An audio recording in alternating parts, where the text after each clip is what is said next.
Hello guys, मैं हूं साहिल और आप देख रहे हैं नीट एनसीईआरटी पीसीबी। और ये लोकोमोशन एंड मूवमेंट का पार्ट 2 है। पार्ट 1 में हमने रिब्स से पहले वर्टिबल कॉलम की थी, वहीं तक किया था। अब हम रिब्स से शुरू करते हैं। तो रिब्स में 12 पेयर होते हैं बोन के, 24 बोन होती हैं। और जो फर्स्ट 7 बोन होती हैं रिब्स में वो ट्रू रिब्स होती हैं, क्योंकि वो स्टर्नम से जुड़ी होती हैं।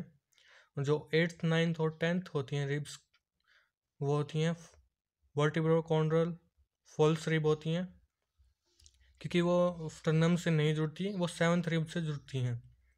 ये आप डायग्राम में देख सकते हैं, 8th 9th और 10th। फिर उसके बाद जो लास्ट के 2 पेयर रह गए 11th और 12th रिब, वो फ्लोटिंग रिब हैं, वो तैरती रहती हैं। ये डायग्राम में आप देख सकते हैं 11th और 12th के रिब ये फ्लोट कर रही हैं। तो उसके बाद आते हैं अपेंडिकुलर स्केलेटन, जिसमें हम लिम्स पढ़ते हैं। तो हर एक लिम्ब में 30 बोन होती हैं। जो हमारा हैंड है उसमें 4 लिम्ब कहते हैं हम उसे। उसमें ह्यूमरस होती है, रेडियस होती है, अल्ना होती है, कार्पल्स होते हैं 8, मेटाकार्पल्स होते हैं 5 और फेलेंजेस होते हैं 14। ये आपको याद रखना है। फिर उसके बाद है जो हमारे पैर हैं, उसमें होता है फीमर, थाई बोन हम जिसे बोलते हैं, लॉन्गेस्ट बोन है ये नीट में पूछा भी गया है। फिर उसके बाद है टिबिया, फिबुला।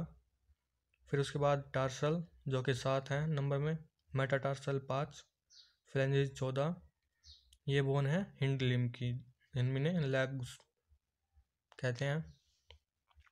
फिर एक कप शेप्ड बोन होती है पटेला, जो कि हमारे घुटनों पर होती है, नी कैप हम इसे बोलते हैं। फिर 2 ग्रिडल होते हैं, पेक्टोरल और पेल्विक ग्रिडल। ये हेल्प करते हैं articulation of upper and lower limb respectively with the axial skeleton. हर एक गर्डल के 2 हाल्फ होते हैं, और each half of pectoral girdle consists of clavicle and scapula. Scapula एक लार्ज ट्रेंगुलर फ्लैट बोन है, जो कि सिचुएटेड है डोर्सल पार्ट में और थोरेसिक के बिटवीन और second and the 7th rib. और ये सिचुएटेड है second and the 7th rib के बीच में, स्कैपुला। फिर उसके बाद एक आर्कम्यून होती है, ये एक स्पाइंस होती है जो कि फ्लैट होती है, एक्सपेंडेड प्रोसेस हम इसे एक्रोमोनियन बोलते हैं। फिर उसके बाद जो ग्लिनोइड कैविटी है, ये डिप्रेशन होता है, जहाँ की आर्टिकुलेट करता है head of the humerus to the shoulder joint. जो ह्यूमरस होती है वो शोल्डर जॉइंट से जुड़ती है ग्लिनोइड कैविटी में। फिर जो कॉलर बोन होती है, ये आप देख सकते हैं कैल्वाइकल, ये इसे कॉलर बोन कहते हैं। पेल्विक गर्डल में क्या होता है, 2 कॉक्सियल बोन होती हैं, और ईच कॉक्सियल बोन में 3 बोन होती हैं, इलियम, ischium एंड प्यूबिस। ये 3 बोन होती हैं कॉक्सियल बोन में। और पेल्विक गर्डल 2 कॉक्सियल बोन से बना होता है। इसके अंदर कैविटी होती है एसिटाबुलम, जहाँ पर थाई बोन आर्टिकुलेट करती है एक्सियल स्केलेटन से।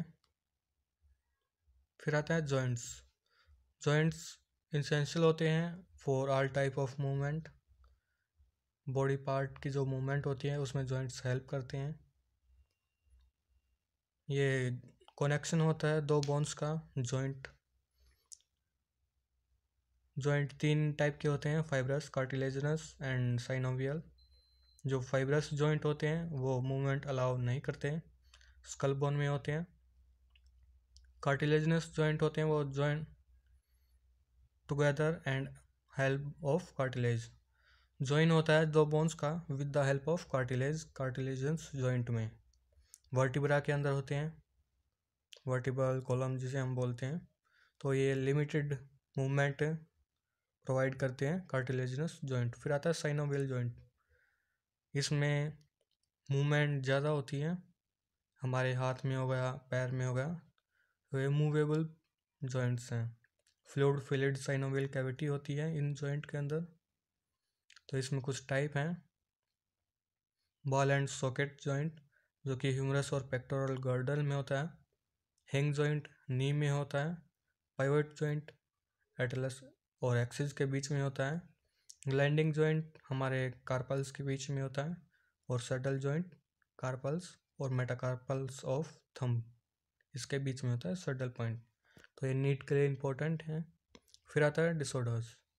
माइस्थेनिया ग्रेविस ऑटोइम्यून डिसऑर्डर है affecting neuromuscular junction leading to fatigue, weakening and paralysis of skeleton muscles.